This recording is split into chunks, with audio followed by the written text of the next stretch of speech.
Okay, this project called Butchers, Bakers and Undertakers actually emerged from conversations, musings and so forth between Leslie and Maureen. They used to meet apparently, have over a cup of coffee and ponder the shops and the history of the shops in the village. That was back in 2018, 2019, before lockdown. But it was in 2022 at the AGM, where Roger and the committee had decided that there ought to be some member involvement in historical research in the village, citizen science, get the members to do some work. And out of that exhortation, catalyst, 9 people stepped forward with an interest in doing some work on the shops. And the 9 people are listed at the bottom. And everyone in different ways has pitched in with the project. That was Project B. The group met many times, pondering such things as what the project should be called. And it was a great achievement. I just think of Abbots Langley as Dibley. You know, lots and lots and lots of things. And no. Yes.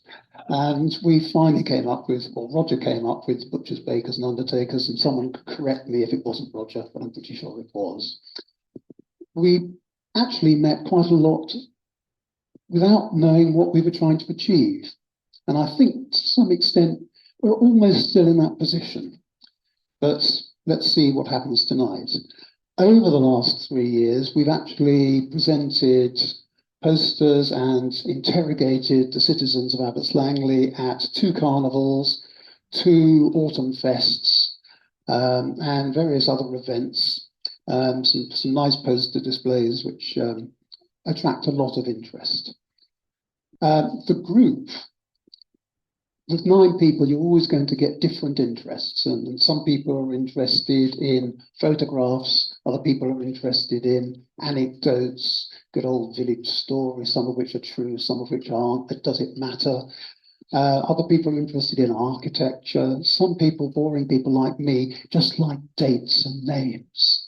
So out of the team have come various outcomes.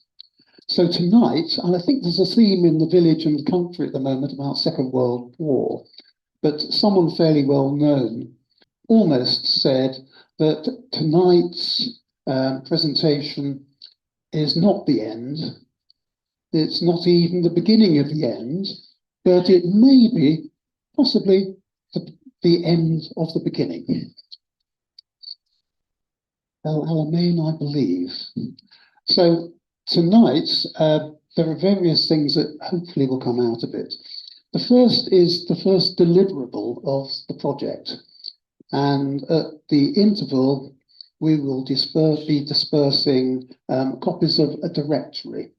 Now, this is a list of all the shops in the high street and a list of those people who have been proprietors of those shops and perhaps what they were doing in those shops with some dates.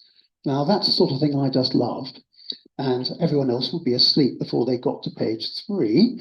So Pam has taken it on herself to cut and paste a number of things that make it rather more readable. So those will be available. We've printed off 50 copies, and those will be distributed, as I said, at the interval. We're not formally charging for them, but it would be awfully nice if, when you pick one up, you make some sort of donation. And as a clue, the printing cost was about £2 per copy. So I leave that with your conscience. Then we will talk about what happens next, I think, probably when it comes to questions at the end. But the presentation itself will, as I said, Dibley-esque style, be in 3 halves. I'm going to start off with the long-term history, and then my 2 colleagues will pick up slightly more recent things. I think we will start moving forward. Thank you. And then we'll see what happens. Leslie points out that was the London bus that apparently ran from Abbots Langley to central London for commuters of the day. And we will come back and talk about a few of those shops. What I should say at this stage, the caveat, we are not tonight going to be talking about every single shop down the high street. What we decided to do is to talk about 12 specific shops, pick them out. That gives us scope in the future to come back, or someone else can come back and talk about plenty of the others that also have good stories to them. So that's as it was, that's as it is now. Delightful little village shopping centre. I'm starting off talking about what I call the real Abbots Langley High Street, that section. So 150 years ago, all the shops in Abbots Langley were more or less within view along that section. Just butting in briefly, we've got Meads, who sold bread and sweets and things in the first shop on the left. We had Layfield, the second shop you can see sticking out, they're the same style. Layfield was the first post office in the village, and also a grocer's. Then 3 doors further along, you had Busby's. Mary Busby was an undertaker in my childhood. Ben Busby was a builder, but they went back a long way before that. Next door to that was Simon's Butchers. I know a little bit about that. Next door to us was the Rose and Crown, boys' home to those who are jolly-come-latelys. But of course, the Rose and Crown was a grocer's as well, pub and grocers. Then you go a bit further along, you had Gibbs the bakers. Then you had a bootmaker, Charlie Harris bootmaker, a photographer. So you had a wide variety of trades, all within that very short part of the high street, and there wasn't anything else at that stage. So up until 1870, that was the village. That's a slightly later photograph of the same area. And of course, going back a little bit further, Sharp's Cottages, and that was one of the 2 village laundries. Of course, Abbots Langley had a laundry there, and if you lived in Kitters Green was a larger community than Abbots Langley in those days. Kitters Green had another laundry run by my great-grandmother. That is the painting that sits above my mantelpiece in the front room. So I rather like it, but it again shows the scene, bucolic bliss at the end of the 19th century.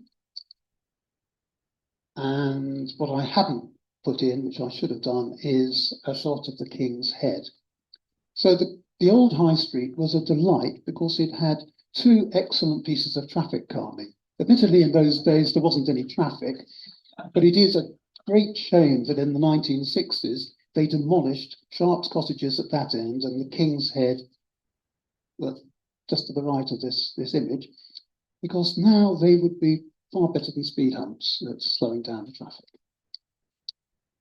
Right, I'm now going to go into the particular properties that I'm going to focus on.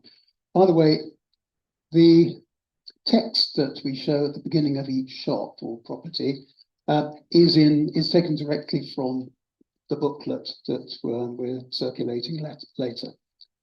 But number 15 High Street, which is that is what it looks like this month. But 100 years ago, or just over 120 years ago, that's what it looked like. You got Homer Busby standing on his doorstep there, and someone said to me, it looks like something out of the Wild West. They had wonderful hats, they had wonderful boots, and they were a scary bunch. And they were, I think in that image, mainly builders. But Homer Busby was both a builder and an undertaker. I go back another 100 years just to focus on this particular property. I bet some of you were even awake when I gave a talk about the village workhouse during lockdown. It's still on YouTube if you want to go back and hear me. Before 1790, there was a baker's on the site. It's going back to the title, Butchers, Bakers and Undertakers. So there was this chap, William Chapman, who's a baker at 15 High Street. Behind that was the village workhouse. Next door was the butchers, which became our family butchers. When the workhouse was moved to Watford and all the village parish workhouses were integrated, then this property was sold to Joseph Chalk, a builder, who demolished the lot and built the property we see there now, which is a bit of a shame. And Joseph Chalk stayed there for about 25 years, and then the son of the landlord of the King's Head at the time, I think there was Benjamin Busby as the landlord of the King's Head, he had a son, Homer, and Homer set up his builders and undertakers business at number 15, just up the road.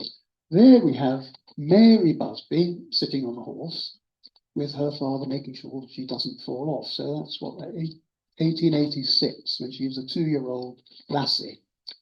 Very frustratingly, we've been trying to get hold of photographs of Mary Busby when she was a bit older than that, but not as old as we remember. Well, Fred Dobson, we've got a video of Fred Dobson's slides, and on that, Leslie assures me that the smaller of the two figures on the doorstep at 15 High Street is Mary Busby. But if you look at that, you wouldn't believe it. So, in true Fred Dobson style, believe it if you like. But there we have Homer Busby on the right, and he's standing just in the yard next to his back door, and Mary, as I remember her as a kid. And she was a real character. And her house, when I used to go in there, it was filthy, absolutely filthy. And she died, in the early 1970s. Before that, her father had died, Homer died in 1929. Brother Ben, her younger brother Ben, ran the builder's business, and Mary, the older sister, ran the undertaker's business, and they carried on like that for many, many, many years. It was in 1962 when Ben died, and that caused a bit of a problem, because it turns out Ben had been living with a lady in Watford, in Mildred Avenue, and when it came to it, he had left the property to this lady in Watford who didn't want it, so she was going to evict Mary. That's the point at which my father, being rather generous, he bought the property and let Mary carry on living there at a rent that she never bothered to pay, but never mind, until she died.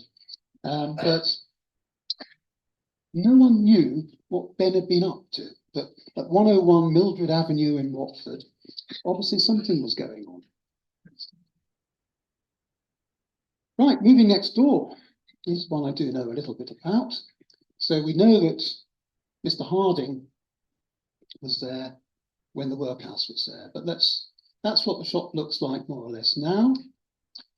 That's what it looked like about 100 or so years ago. E.W. Simons, proprietor. Arthur Aldridge, I believe, is the chap who was managing the shop for my great-grandmother. My great-grandmother is the scary lady on the right, and my great-grandfather on the left. He died when he was only in his early 30s. That's a bit of a shame. But E.W. Simons, Eunice Wilmot. And that's my grandfather, George.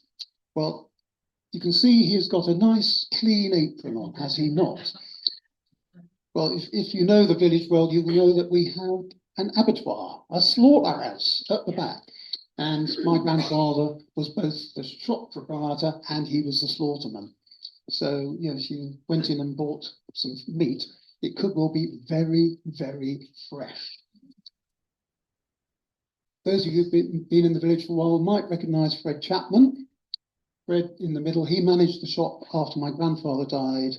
My father didn't want to be a butcher, but he ended up having to be one. But Fred took on being the manager. Fred's wife, Ellen, ran Dorrits, and we'll hear about Dorrits later on. And his brother, Jim, ran the greengrocers a bit further down. So he was absolutely entrenched in village retail. Then you've got Jim Brockhurst, who ran the mobile butcher shop for my father round the Bedmond area for quite a few years. Jim in particular, I remember, of course, he had a daughter called Wendy. Now, Wendy diverted my attention away slightly from sport. We used to go down and make sausage together in the cellar. Happy memories. And moving on, after we closed the butcher shop, it became a tool hire fair. And they were there for how long? 5 years they were a tool hire firm.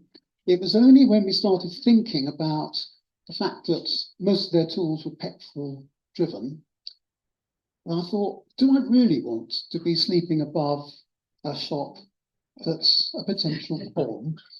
So they moved down to Hunton Bridge. But they were great fun while they were there and very useful if I needed to borrow saws and things like that.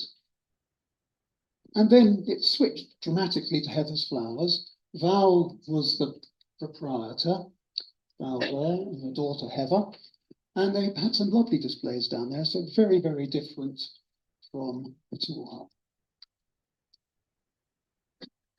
Anyone remember? Anyone buy flowers from them? Because they moved down the high street. And then, sorry, I'm jumping ahead of myself, but then it's been a barber shop for the last, what should we say, 25 years? 30 years, actually. Various different proprietors, but it's been a barber's. And it's not done me much good. I don't get many cheap haircuts there. Right, so that's the end of the upper high street. Now, this slide I'm showing, because, all right, I'm going to overrun, who cares? You all know the history of the village. In the Abbots house, Sarah Smith lived there for 70 years. She was widowed very, very young, but she owned a large tranche of land, which is now Abbots Road and so forth, and the area on the high street. This is an auction of properties, and you can see it talks about 12 valuable plots. This, to me, strikes me as a very good piece of town planning, because that is the area of land that Sarah Smith left. Her two daughters obviously didn't want to take it on, so they decided to cash in.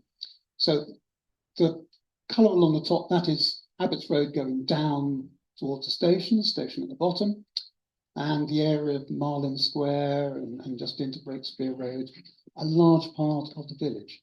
But the 12 properties being auctioned in August, the year after she died, are actually, so the church is there, all the other shops were up there at this stage, and we're talking about this area. Some people talk about the barn and the maltings. There were 2 cottages there, and the rest of it were just outhouses. But the auction details said 12 properties, ideal for shops, and one of them allocated as a pub. And indeed, the Bricklayers Arms emerged on the site of the pond, which was, again, seems appropriate. So then we move across to this new area of the high street, number 16. So that is number 16 High Street, as we know it now, yet another barber's. But of course, 100 years ago, or more than 100 years ago, it was a fishmonger's, poulterer's, fruiterer's, and greengrocer's, Mr. Cave, Mr. Arthur Cave. And they did a great display in those days. And next is advert from some document or other. There he is chatting up the local policeman. You can see on this occasion he's got the poultry hanging above his front window. And there he is tending to his horse round the back. That's a little yard way that leads behind from Henderson Hall down towards the Abbot's house. But of course, he came to a rather sticky, wet end. Abbots Langley was in the national press. The poor chap died in his fish tank. He drowned. And this was covered by the London Evening News. It was covered in Somerset. It was covered in Derby. Genuinely national news. I'm still suspicious. The fact that his wife found a note from him in her bedroom. Did she go and look for him? No, she went to next door neighbours, who then called the police. Now, I'm a bit of an addict for midsummer murders. I reckon she'd done it in, but didn't want to be the one who found the body. That's my suspicion.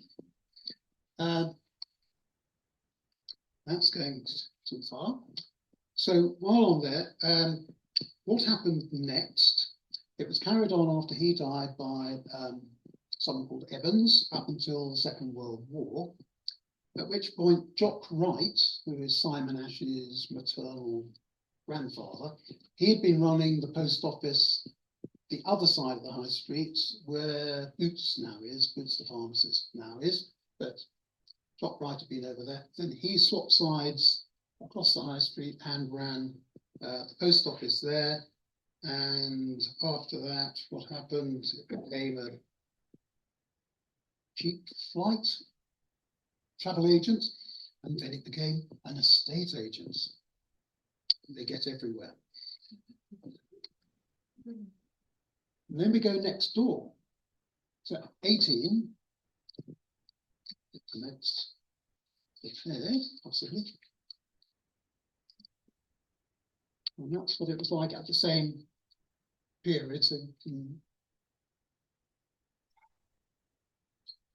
yes, the telegraph pole tells it all. So, Alexander's. The telegraph pole, it was the post office, the second post office in the village. And what have we got else on there? The postman leaning against the wall, as they tend to do. We haven't got the postman here, have we? And actually needing to deliver something. That's a rather sad. It had been a post office up until this one had been a post office up to about 1927, 28, at which point the post office had gone across the road with Jock. Right. But it later became a doctor's surgery, an optician for 15 years before it went to being a mastic place, and then travel agent, estate agent, and then it's been two forms of jewels. At which point we will tumble turn. Right, I expect you're immediately wondering what on earth has the logos of our two national broadcasters got to do with the shops in Abbots Langley High Street? Well, when Group Captain Yap first got the crack team of investigators together for this project a couple of years ago, he said at the first meeting, we need to set the aims and the objectives and the outcomes of this research. And firstly, what shall we call it? So somebody said, the history of the shops in Abbots Langley High Street. And we all thought, well, it's a bit dull, it's a bit accurate, not very interesting. So everybody else started talking about something else, and I just drifted off into my own little world. And I said, a couple of minutes later, I know, we'll have the BBC and the ITV logos on the screen on the first page. Why? Well, BBC stands for Butchers, Bakers and Candlestick Makers, ITV for In the Village. So, very good, says Roger. Very good, says Group Captain Yap. Sorry, Group Captain. But number one, we might have an issue with the copyright on these logos. And number two, we haven't got a candlestick maker in the village and never have had. But, he then said, we do have an undertaker and always have had. So we'll call it the Butchers, Bakers and Undertakers. And that's how it came to be having that name. Right, let's see if we can move on. So the first shop I'm going to talk about is Hart Estate Agents, which is number 30. And as you can see, that's been an estate agents for a number of years. But going back 100 years, it was Lloyds Bank. And that's what it looks like now. That's 30 there, and 32 is on the left. That's the village cafe. And that's what the two shops looked like in 1948. So Glenister's, who was a builder and did other things, as I mentioned, was on the left at number 32. And he owned also number 30, which was by then let to Lloyds Bank. But if we go back a bit further, this one is showing that Glenister lived in this side here in number 30, but he also lived in number, sorry, 32. He also lived here in number 30, and the family lived above. There was no shop front and no shop use of number 30. So later he diversified a bit, and he sold groceries and seeds, tobacconists and sweets. He was still using number 30 here as residential, still no use of it as a shop. But by 1914, it had changed. And we can see just on the right side here that there is a shop front, and that is Lloyds Bank. And this was Glenister's here. Glenister was still working, still running as a builder and selling confectionery and seeds and so on. But he was also, as you can see from the sign that was above the shop, an undertaker. So he was had quite a few strings to his bow. So here we go. I think the next one. Yes, you can make out Lloyds Bank here. And the story goes that when Glenister let the shop to Lloyds Bank, they kept an access way at the back of the shop so that they could get to the Lloyds Bank strong room. No, dodgy builders, nothing's changed. But the interesting thing about this one is also there's a lot of bunting here, and we wonder if this is because it was celebrating the end of World War I around 1918. We're not sure of the exact date, but it could tie in. So the first use of 30 High Street as an estate agent, 30 High Street being this one again, was in the 1960s. This shot is around the 1980s, and I think probably it was between occupations. That's why it had that. It was a boarded up look on the outside.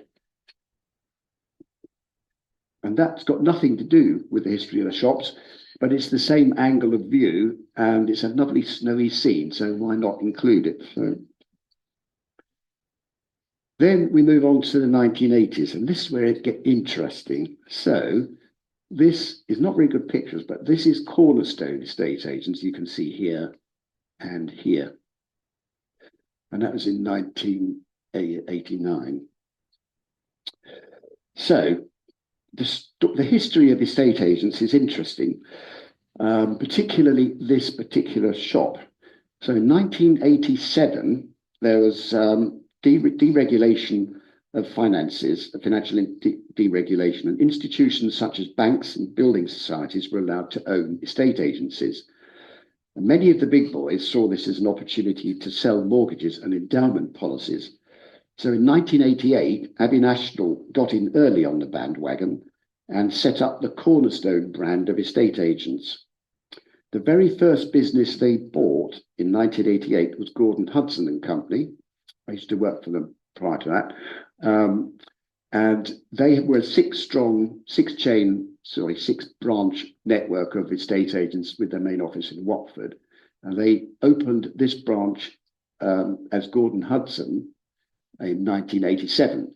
So they were bought out in 1988 by Abbey National. And Abbey National paid 2.4 million for this business. And they didn't get any freeholds, but they just paid it for the business. And they paid an average of £400,000 for one estate agent's branch. The first shop in the country they then refurbished and converted to the Cornerstone brand was 30 High Street, Abbots Langley. They spent an absolute fortune refurbishing and rebranding it, and they spent more just on the fit out than the freehold of the shop was worth.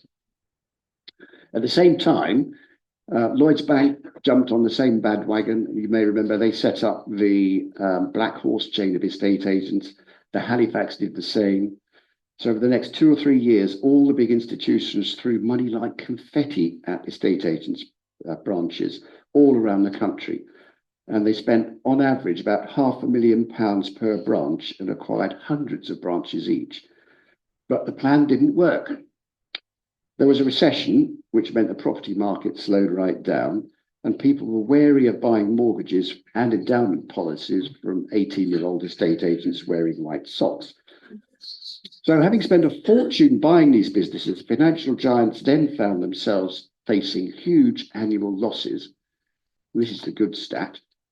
In the early 1990s, after losses of 243 million on a branch network of 347 shops, Abbey National sold the entire business for just 8 million to two estate agents it had bought out earlier. So typically, these people were then buying back a shop for £1,000 that they'd sold for £500,000 to one of the big boys a few years earlier. So there you go. 30 High Street has a claim to fame as being one of the very first properties involved in this sorry saga. So this next slide, that's the same view. This cornerstone was just here, just at the edge here. But this is pertinent as well, because there's a lot of mentioning of Undertakers in this talk, and these were the planters in the High Street that we remember that became known as the coffins. So the next shop we look at is 51 High Street. So it's currently an Undertakers. It's MK Jinder, as we know, and for many years it was a confectioner's and also a stationer's. And the shop was built in the 1920s at the site of Bugby's Builder's Yard. So that's what it looks like now. And that one is what it looked like when it was Bonbon, the sweet shop, which I think several people will remember. That was run by the Lyons family, and before, as a sweet shop, it was run by a Miss Mabel Luck. And the property was also used in the 60s by Arthur Dobson, who also had the shop next door. More about the Dobsons in a minute. So moving into the 1980s, this shop became Body Magic. We might remember that. It was a fitness and beauty studio. And there are the three. There is Stuart and his wife, Cheryl. They were the proprietors with a member of staff on the right. And it's been pointed out to me by the eagle-eyed that there is a Mrs. Byrne in the background here. I don't recall her, but some people will. And she's striding purposefully towards the shop, I think to warn them of the danger of the triffids hanging in the shop that are about to attack the three of them. And then finally on 51 High Street, we come to Jinder's, and there is Martin Jinder. I'm sure many people remember him. He was a stalwart of Abbots Langley and much missed when he passed away in 2011, seems a long time ago. So Martin set up his first shop in St Albans Road in Watford in 1983. And at that time, I was acting for the landlord of the shop that he wanted to take for his first Undertakers shop. So I met him at the shop, which was an old co-op butcher's in St Albans Road.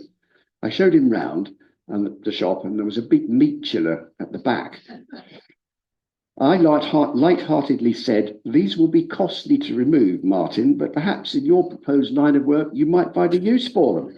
Restore the bodies." He said, "That's exactly what I want to do with them."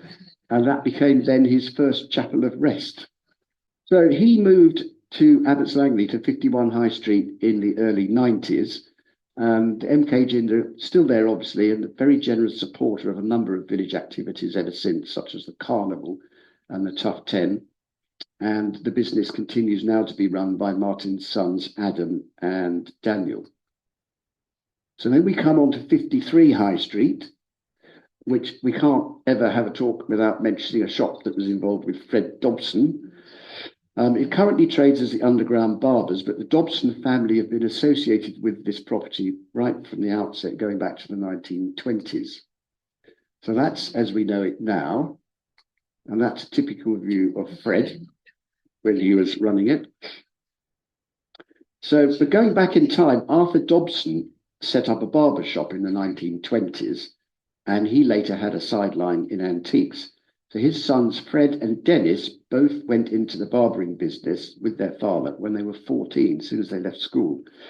And when their father retired, Fred expanded the second-hand furniture business in the late 1960s in 53 High Street, and Dennis continued as a barber at number 51 next door. Dennis retired in 1987. Fred, as we know, became a stalwart of village life, well known for being a mine of information, some accurate, some not, on the history of Abbots Langley, and a great supporter of the Scout movement. He was a real wheeler dealer in the antiques and bric-a-brac market. And I remember, I expect we've all got a tale like this. I bought a wardrobe from him, a pine wardrobe, years ago. And he said, "This is a very fine piece, Simon." So I took it home and I thought, actually, it's a bit ropey around the edges, but it'll do. But a few years later, we decided we ought to upgrade it. So I rang Fred and said, "I've got a pine wardrobe, Fred. Would you like to come and have a look at it?" He said, "Yeah, I'll come and have a look." And he came and he said, "It's not very good. It's a bit tatty." And I said, "That's not what you told me when you sold it to me, Fred." He said, "All right, I'll give you £30 for it instead of 20. So here's Fred. And my esteemed colleague Jane assures me that this is Fred with Mr. Smith from Creasy's Bakers on the left, and Bob Roden from Manor House Gardens, or the other way around, is it, on the right, and Mr. Gon from Marlin Square in the middle. And here's Fred in a typical pose. And here's one of many articles about Fred, which mentions his well-remembered slideshow about Abbots Langley, where typically he'd never let facts get in the way of a good story. And this is a nice poignant one because that's Fred chatting to Martin Ginder there. And lots of stuff displayed on the pavement as usual. And again, an Aladdin's cave that was his shop. And this is a nice collection of press cuttings that we've come up with about the Dobsons. And one of them's about Fred and Dennis, the 50th Jubilee of the business.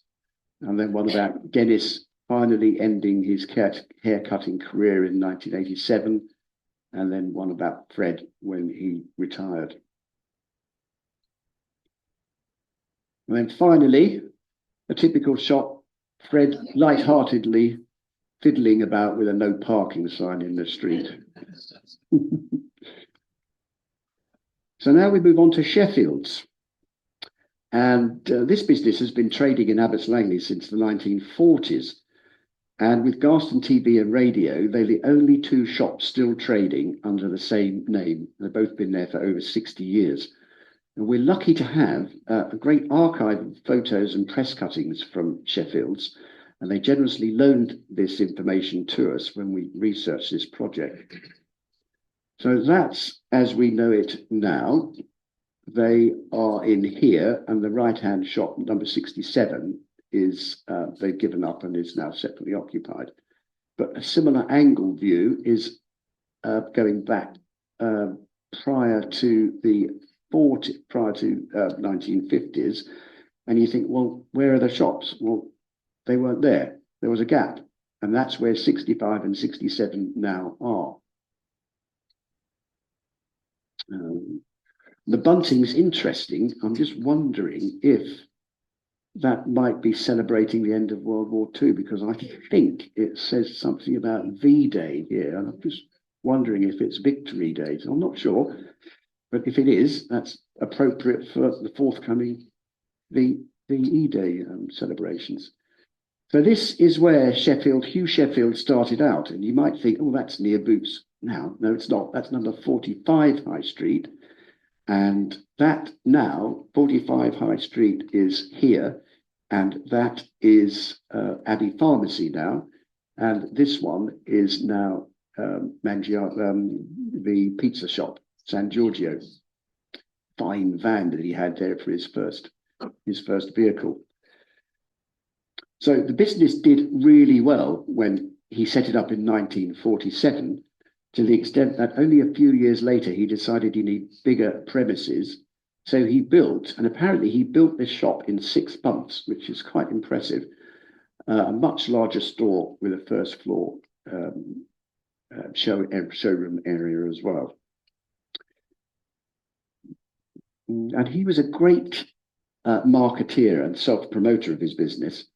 So when he opened this store in 1958, he hired a Malcolm Vaughan, who was a well-known pop singer, to cut the ribbon. And that's Hugh on the right. And this is Malcolm Vaughan. Can't say I recall him, but there you go. I was a bit young, having a quick fag when they'd gone into the shop. And that is Malcolm Vaughan being presented with some flowers by Christine Sheffield, Hugh's daughter, and that's Hugh's wife on the right. I'll go back one more, hold on. So, yes, there was a great press cutting that we found in Sheffield's archive. It's a somewhat scathing press cutting from the Watford Observer in April 1958 when the shop opened. And it said, "Was it really worthwhile?" That's what Abbots Langley residents have probably been asking themselves about the visit to their village on Saturday of pop singer Malcolm Vaughan. The report said that people were queuing a dozen deep down the pavement and policemen had trouble keeping a narrow strip of footpath clear for passing pedestrians. It goes on to say, I love the way they reported things in these days, as the minutes ticked round towards 3 o'clock, the tension mounted among the milling throng, waiting anxiously for the guest to arrive. Hundreds of pairs of searching eyes were cast into each large car that made its way along the narrow high street, but none of them, alas, carried Malcolm Vaughan. Instead, the crowd, they began to tire of waiting, had to be content with his records relayed over a loudspeaker system. So eventually, about 20 minutes later, he does arrive, and after cutting the ribbon, he makes his way inside, gives a short speech, wishing the shop success, and then he makes his way to the record bar. And this was the record bar, where you could listen to records, new releases, etc. And of course, we all remember this later in years, because you used to go into W.H. Smith and find the same sort of thing. But Hugh Sheffield was well ahead of his time. He was a great innovator in this business. And the shop continued to do really well, to the extent that in 1962, he built and opened 67 High Street. The larger store gave them better showroom and repair facilities, but they also expanded into the sale of bicycles, prams, and later toys. And this montage of photos from the Sheffield's archive shows the bottom right, the opening of the extended store, number 67, opened by a Peter Haig. And this shot shows them doing the repairs and the showroom downstairs. This, again, I think, is the opening, welcoming the celebrity Peter Haig. And this one, you might remember, that's Hugh on the right. And the chap on the left is, oh yes, Len Newell. So he was later bought the business from Hugh Sheffield. And talking of the subject of toys, these Dalek outfits must have been really popular. And this is a great shot. So this is the opening in 1962 of the extended store, and a great throng of people again welcoming Peter Haig. But if I'd been there at the time, I'd have been not interested in him. I'd have been fascinated by this fantastic Ford Corsair. What a fine car. So here's another view of the right-hand shop, which was number 67, when they were selling toys. And you can see also selling bike parts. They've got the Rally Cycles logos up there. And that's the end of Sheffield's. And then we move on to a similar business in some ways, hopping over the road to Causeway House, where all the shops, apart from number 74, Garston TV and Radio, have changed hands over the last 65 years. So here's the parade as it now is. And here from the same angle is the parade in 1960. It's a couple of years old because it was built in 1958. But you can see the trees, the young trees here, and they're the same trees as you can see there now. So that's a shot of it now. And that's a shot we probably remember the old logos going back to the 1990s. And that's young Steve. This shop has to have the most piled up amount of stock in it ever. I'm longing to go in there one day. There's all this stuff piled up in the middle as well, and just ask for something like a Jenga brick and ask for him to pull something out from the bottom and watch it all tumble. But it's got so much stock in their shop. I wonder if some of it still is there from the 1950s. But he's a great chap. He's always willing to have a chat and talk about Watford Football Club. And it's good to see him back on his feet after his recent health scare. And finally, this is the shot about the press article written, interestingly, by Holly Noonan, who we know, son of John and Janet. And this is about the history of the shops, where, as you probably know, Garston TV and Radio, it was established in Horseshoe Lane in Garston in the 1940s. In 1953, and it was set up by Steve's dad, Albert Davis, and it specialised in electrical repairs. And the first shop at 3B, Horseshoe Lane, was given to Albert as a wedding present by his parents. It prospered and it moved to a larger store, still in Horseshoe Lane, and in 1959, the new branch at 74 High Street opened. So they've been there a very long time. Both is still in the same family. So Steve runs Abbots Langley and his brother Jeff still runs the Garston store. So in a changing retail world, it's remarkable that Garston TV and indeed Sheffield's have been running for so long in the same family. So let's support them to keep them running for many years to come. And now over to Jane. Well, good evening, everybody. I don't know if mine's so exciting as Simon's, and I'm doing Daisley's, which of course is now Morrison's Daily now. And you can see the pink bits at the top. Those are that's the part of the buildings that I'm talking about.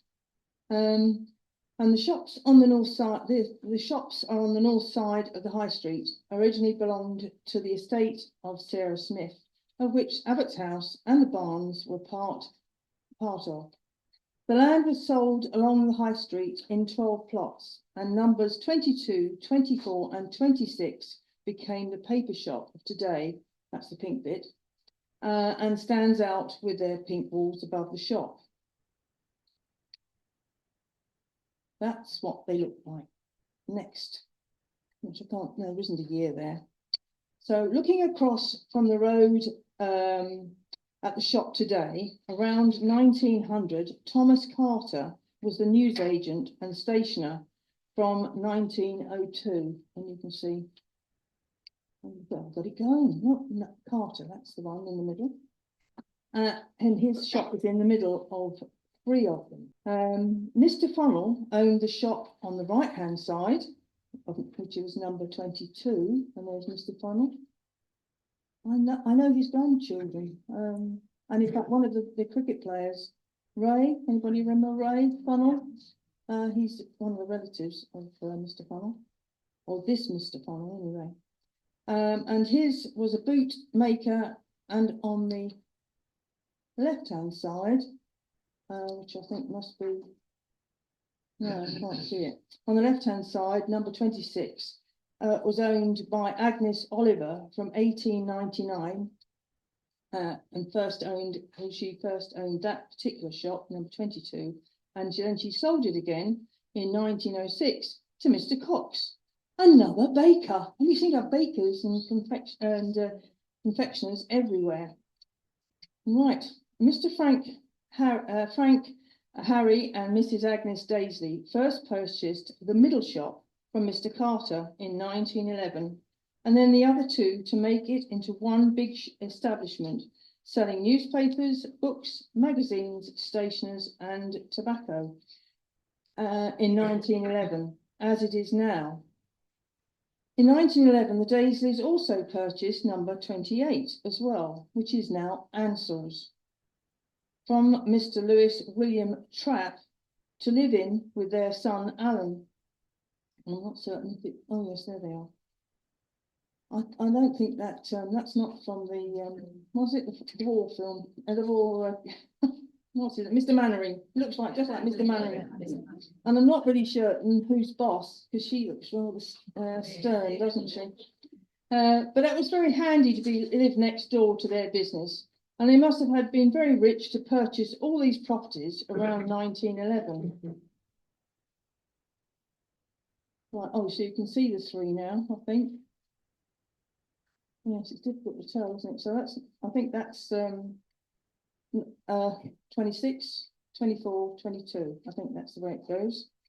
So in 1971, the shops were bought by A. Lewis and Co. Limited, and in 1986 it changed the name to Lewis Meeson. I'm sure you remember them, don't you? You may remember, people my age, sorry, you're all younger than me, aren't you? You may remember the shop in this name, but then it was taken over by Martin McColl. That's another familiar name. And then Martin's Newsagents, and then, of course, Morrison's Daily, as it is now. The house on the left, of course, let's see if I can find the house on the left. Oh no, I think that's, we can't quite decide who is driving in the snow, but it goes with your snow picture, doesn't it? Yeah. So you can see Martin's, the whole of Martin's there, and I think this is Ansell's, which is where they lived at number 28. Where are we? Remember the shop? Yes, remember the shop, and of course it was taken over by Martin McColl, then Martin's Newsagents, and of course Morrison's Daily. The house on the left, of course, became Ansell's, the betting service, in 1972. And is still there after, I think it's 50 odd years. Right. I'm sorry, that was, I don't really, because I don't really know the building, and I don't have really the history of that I have with the other two.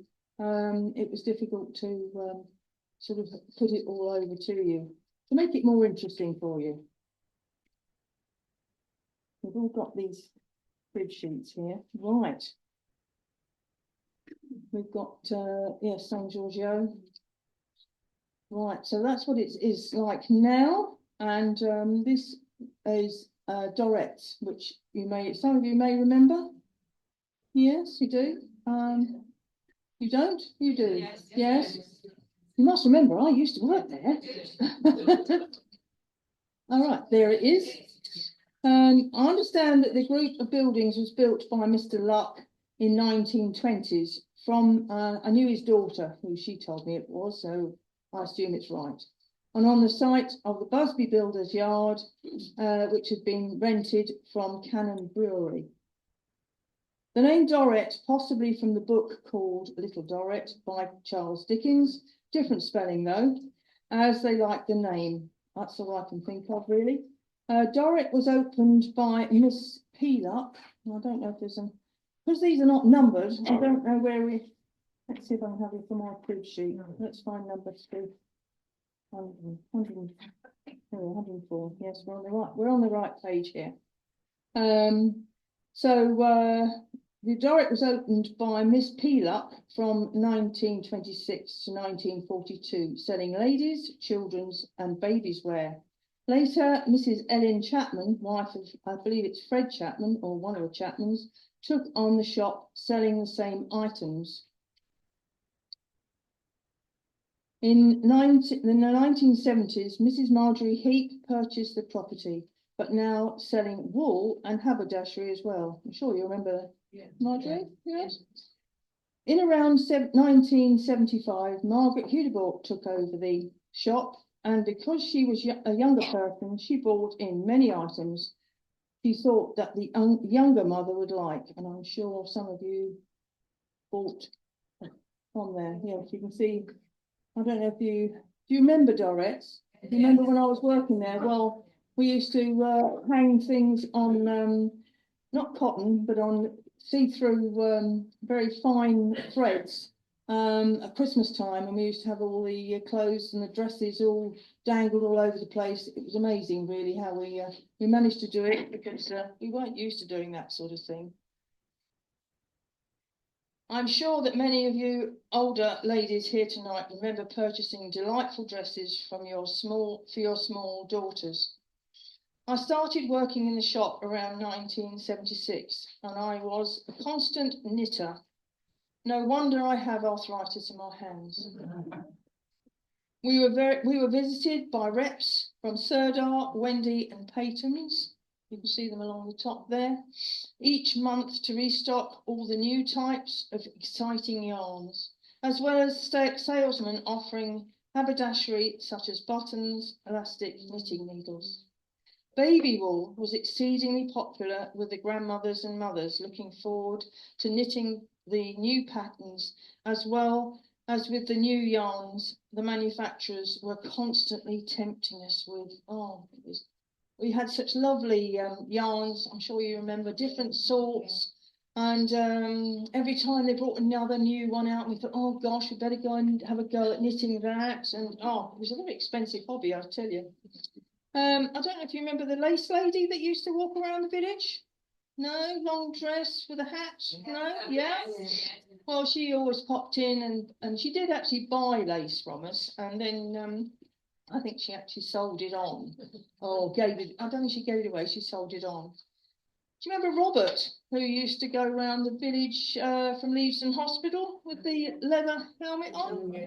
Yeah. Well, if you remember, he used to go in each shop with, I think it was something like 10p or something like that, and he'd come in our shop and he'd say, oh, can you give me change for this 10p? Right, so we'd give him change, and then he'd go into the next shop and he would ask for, oh, have you got a 10p for all this change? And he'd go around the whole village doing that, and he was a bit like fingered, because some of the patterns used to disappear, so we had to be exceedingly careful when he turned up.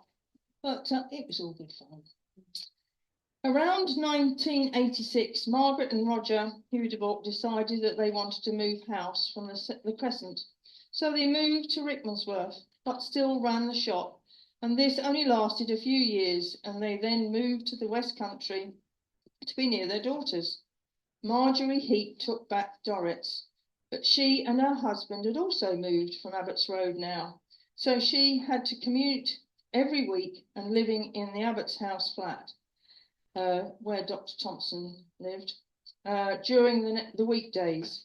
She and her husband were fed up with the journeys, especially as they were increasing in age and not very well. So they put it up for sale in 1987. There, don't I look young?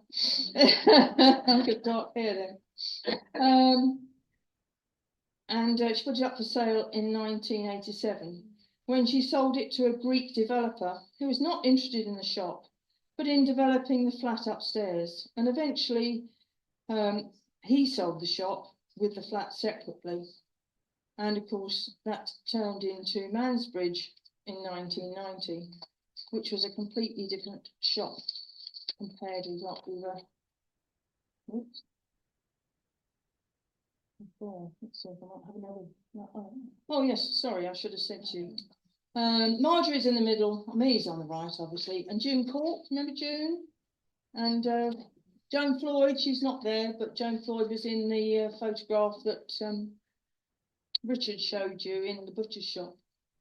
Oh, it's Heather's Flowers, I think it was.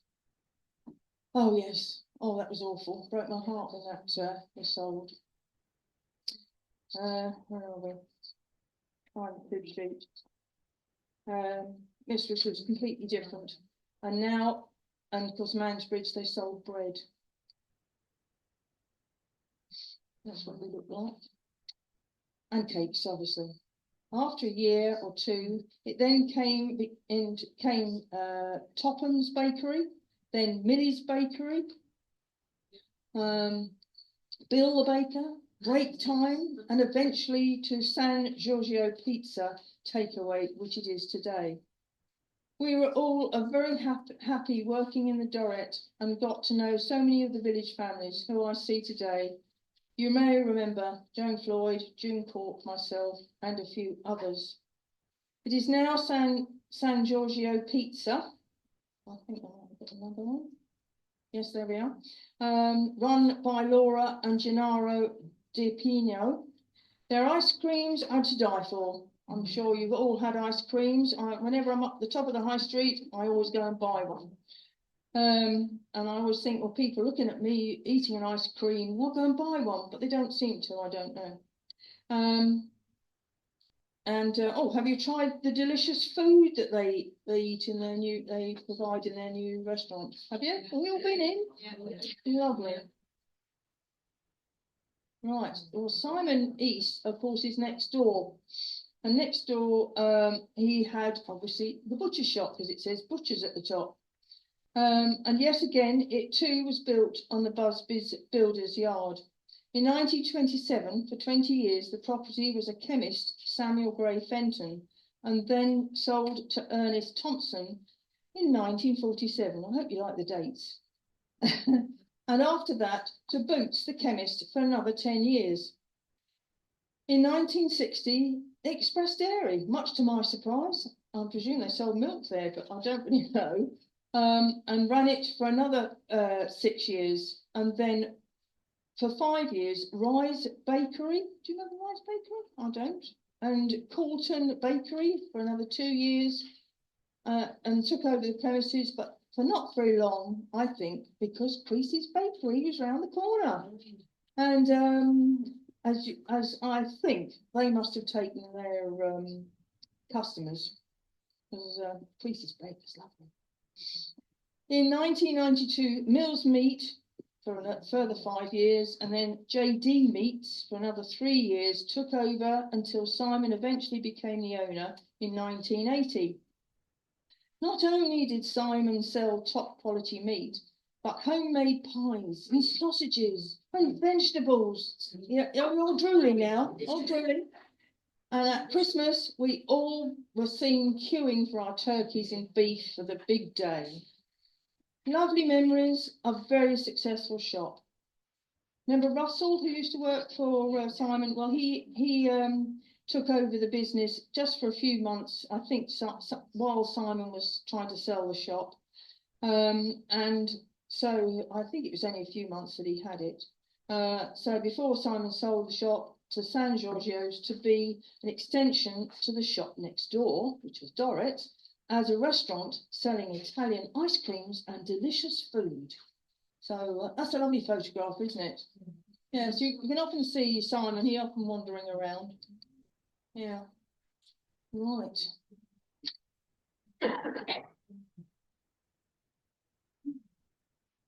Another long one, sorry. Right, find the right page.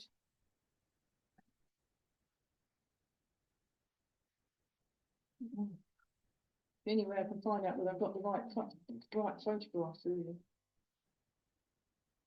Right, well, you all remember this one. So this is 8 Langley Parade. Abbots Supermarket started off in the village as Gade's Baker's shop in 1935. For some reason, it changed hands in the following year to a Mr. George Broadrib. What a super name. Maybe he managed the Gade shop and took it over. See if I can do it. Yeah, there. In 1935, the Creasy family took over the shop as another bakery, but with a difference. They cooked their bread in Marlin Square, just round the corner from me. Yes. I do not know where the other two baked their bread. The Creasy's bakery was run by the father Charles and his wife Agnes. And I'm sure you remember they had 2 sets of twins. We've got Joan and Russell, and then Stuart and Audrey, Doreen, Peg, and I didn't realise, but they had also a son, George, who died quite young. Charles started his baking career in Kent and Watford, and decided to have his own business in 1915. The first shop was actually number 36 Marlin Square, and the house was next door to the bakery. You know where the bakery was, don't you? Yes. And which was a small building behind the house, and the family lived above number 36. As the family grew, they moved to a larger house, number 3 High Street, opposite the village school. In 1935, Charles bought the shop in Langley Parade from Gades. The shop sold lots of lovely, tasty, crispy, crunchy bread, rolls, no drooling, cakes and sweets, and groceries, which I'm sure lots of you will remember. The family gradually helped Charles and Audrey. Let's see, what's the next one? Oh, that's the next one. Family gradually helped Charles and Audrey looked after the shop, whilst the boys helped their father in the bakery. Joan and Doreen did the village rounds using the horse and cart, and that's Joan, obviously. And eventually Russell took over the business, maybe after their father had retired or passed away. I don't know that bit. I'm sure somebody will tell me. In 1935, the Creases purchased the shop in Langley Road, and they not only sold the bread in the shop, but delivered it to a large area in Rickmansworth and Hemel Hempstead. I'm sure many of you will remember the shop, and even bought breads of different sizes, shapes and tastes. Would you believe they possibly produce 300 plus mixed loaves and 1,200 crusty rolls every day? They also made cakes, and their donuts were to die for, and a bit cheaper than up the road, which I shouldn't say. Joan took over managing the shop, and by 1964, she had completed 33 years. They also owned the shop next door, now Abbots Home and Garden. Eventually, they sold the shop after 25 years, possibly to Eric Day. You remember him? Yes? He's not here, I don't think. I haven't seen him. And to extend the shop at the back. The smell of bread cooking and hot buns at Easter time was awful for us people that lived in Marlin Square. As you may remember, several names of people who worked there: Mrs. Osler, Annette Toms, Pat Holmes, Joyce, Alison, Betty Hill, and others. The shop was purchased by Kevin Meehan after 62 years of being Creases. This is when I start working at the shop. Dorrit's was up for sale, and Kevin heard I was being made redundant, so he came to ask if I was interested in running his new cafe. Of course, I said yes. Let's see, what else is that? Oh no, that's Joyce. Yeah, it seems to be the one. Anyway, where are we? New cafe, and I said yes. Mrs. Betty Hill, you remember Betty, I'm sure, was manager of the bread and cake side, and the cafe took over the left-hand side of the shop and the back, which was extended, where the customers sat in tables and chairs and had their coffee and food. First of all, Kevin changed the front windows from large plate glass to small squared glass, which changed the look of the shop, making it look old-fashioned. On the right-hand side, the window showed tasty cream cakes, donuts, small cakes, as well as bread. We even had an electric bread slicer, really up to date. During that time, I had to provide cooked bacon, sausages, pies, bread, fried eggs, not eyes, but eggs, in rolls or bread, homemade sandwiches and cakes, as well as hot and cold drinks. Right, you can see the heater. You can see the heater where we used to add all the pies and so on. And I had to cook, and there's sandwiches and rolls and things all under there. There were lots of builders in the area, and we were getting known for good service and food. And we used to take our orders on the phone from the builders and make up boxes of food for them to collect and take back to the building sites. We used to put tables and chairs outside in the summer for the customers to enjoy the weather whilst enjoying our food, their food and drinks. We had several helpers working on my side. Lynn Cooper was my assistant, and then there were teenage girls who managed to work on Saturdays with us. I don't remember the boys, so I have to say girls. We had to get in by 8 o'clock in the morning to start cooking the food and making the different sandwiches, which is a real mammoth job. The smell of the food cooking brought lots of customers in to purchase the rolls and eggs and bacon and plus sausages and pies. I loved the job and meeting so many people, some I still see today around the village. Everything was going well. In 1992, suddenly, after I left for the day, I had a phone call from Betty to say, get down to the shop as Kevin had gone bust and the bailiffs were in the shop shutting the doors. We had to rush down to pick up our personal effects in haste. Oh, that was awful. Yes. And the shop was closed for many months until it was taken over by Ron Fury's carpet rack. And the food was still in the fridge and the freezers. This was the awful thing. And poor Ron, I think Ron or the people that were dealing with selling the place had to get all that food removed. So can you imagine all that stuff and all the freezers full of food? Had been left in the shop and had to be removed from the very large refrigerators, which must have been a very unpleasant job before Ron could change the shop into the carpet rack. After several years, Abbots Supermarket took over the shop as it is today, and Nemish and Prasad and their families I think they own it, or they own a part of the different business. I'm sure you know Nemish, don't you know? Nemish and Prasad, they're always there behind the counter. Lovely people, and let's hope they stay in the village. I think that was here endeth my lesson. Thank you for listening.